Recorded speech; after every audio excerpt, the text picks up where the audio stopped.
tổ na nở lơ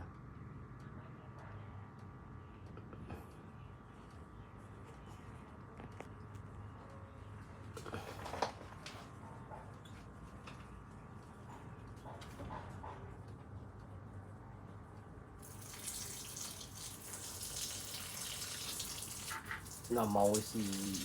lấy viên một đó nè cú thịt mịt đỏ này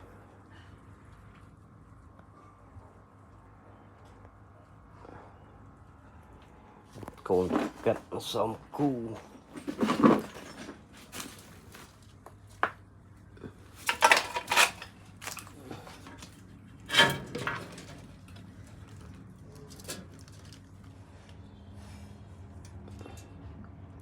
đấy đây miền Phan Lăng